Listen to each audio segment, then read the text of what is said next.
Hello नमस्कार दोस्तों, कैसे हैं आप लोग। आशा करते हैं आप लोग अच्छे होंगे। रेलवे में दो बहुत बड़ी गुड न्यूज़ सभी बच्चों के लिए आ गई है जो लोग कांस्टेबल एवं सब इंस्पेक्टर का फॉर्म भरे थे। सबसे पहली खुशखबरी ये है कि आप लोगों की एग्ज़ाम डेट आ चुकी है। ठीक है, एग्ज़ाम डेट जो आप लोगों का है नवंबर से दिसंबर में आपका एग्ज़ाम होगा। ठीक है, और जो एग्ज़ाम डेट आपका निकलेगा वो आपका अक्टूबर सितंबर के बीच में निकलेगा। और दूसरी आपके लिए बहुत बड़ी गुड न्यूज़ ये है कि आपकी वैकेंसी इंक्रीज़ होने वाली है। ठीक है, आपका जो ये आरपीएफ की वैकेंसी है, यहाँ पर देख लेते हैं, सब इंस्पेक्टर की वैकेंसी 452 है और कांस्टेबल की वैकेंसी 4000 है। तो ये वैकेंसी बढ़ेगी, ये वैकेंसी 400 से इंक्रीज़ होकर आपकी 1000 हो जाएगी। कितनी? 1000 हो जाएगी। और ये 4000 से इंक्रीज़ होकर आपकी करीब मान के चलो तो 16000 तक इंक्रीज़ हो जाएगी। कितने हज़ार तक? 16000 तक इंक्रीज़ हो जाएगी, क्योंकि आरपीएफ की कभी भी इतनी कम वैकेंसी नहीं आती। ये ऑल इंडिया वैकेंसी है।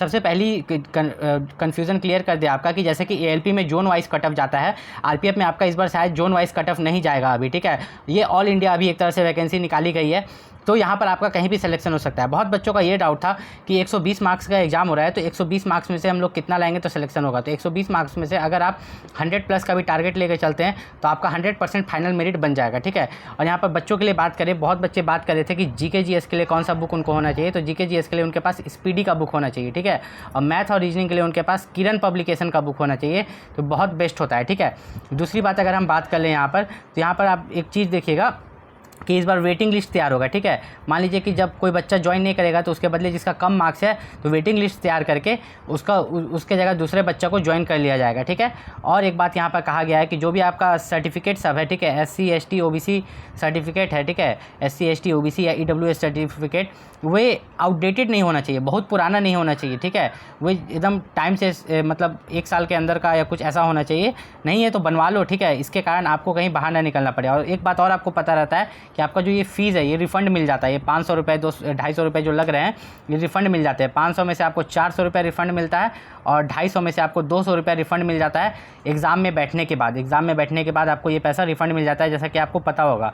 तो ये आप जो देख रहे हैं, इतने सारे जोन देख रहे हैं, तो यहाँ पर जहाँ पर भी आपका कट ऑफ मैच करेगा, आप जितना मार्क्स लाएंगे तो आपको सिलेक्शन हो जाएगा। या तो ये हो सकता है, या एग्ज़ाम होने के बाद आपको ऑप्शन भरने का ऑप्शन दे, जोन भरने का ऑप्शन दे। देखा जाता है कि इसमें आरपीएफ क्या ऑप्शन देती है। ठीक है, और सबसे पहली बात मैं आप लोगों को जितने भी बच्चे ये बता दूं कि जितने भी बच्चे यहाँ पर आरपीएफ का बहुत ये वेट कर रहे हैं ना, तो आप एग्ज़ाम का वेट मत करो, आप तैयारी शुरू करो। ठीक है, और उसके लिए मैं आपको बता देता हूँ टेक्स्ट बुक। क्या बता देता हूँ?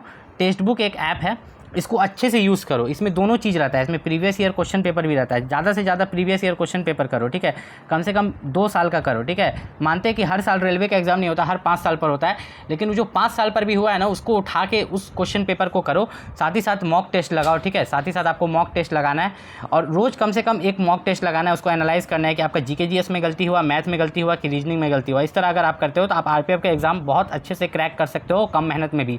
और साथ ही साथ आपको फिजिकल की तैयारी करते रहना है, क्योंकि इसका फिजिकल बहुत हार्ड होता है। जैसे कि मैं बता दूं 1.6 किलोमीटर दौड़ना रहता है। ठीक है, यहाँ पर 5 मिनट, ठीक है, 5 मिनट कुछ शायद 45 सेकंड था। ठीक है, तो इसमें आपको दौड़ना पड़ता है इतने कम समय में, तो आपको अच्छा खासा अपना फिजिकल का भी ध्यान रखना है। ठीक है, फिजिकल के बारे में मैंने इस वीडियो में डिटेल में नहीं बताया है, बस ये मैं बताना चाहता हूँ कि ऐसा नहीं कि एग्ज़ाम निकालने फिजिकल में ही छट जाए, क्योंकि जब रेलवे एग्ज़ाम लेट से लेना शुरू करती है, लेकिन जब जैसे नवंबर दिसंबर में एग्ज़ाम लेगी, तुरंत 1-1.5 महीना बाद फिजिकल भी ले लेगी, फुल स्पीड में आ जाती है। ठीक है, तो इस चीज़ का आपको बहुत अच्छे से ध्यान रखना है। अगर आरपीएफ में आपको डॉक्यूमेंट वेरिफिकेशन को लेकर कोई डाउट है, अगर आपने कास्ट सर्टिफिकेट या कुछ अभी तक नहीं बनवाया है, आप ओबीसी से बिलोंग करते हैं या SC ST से बिलोंग करते हैं, लेकिन आपके पास बहुत पुराना कास्ट सर्टिफिकेट है, कोई डाउट है तो नीचे कॉमेंट करके पूछेगा, मैं नेक्स्ट वीडियो में इसका जवाब आपको ज़रूर दूँगा।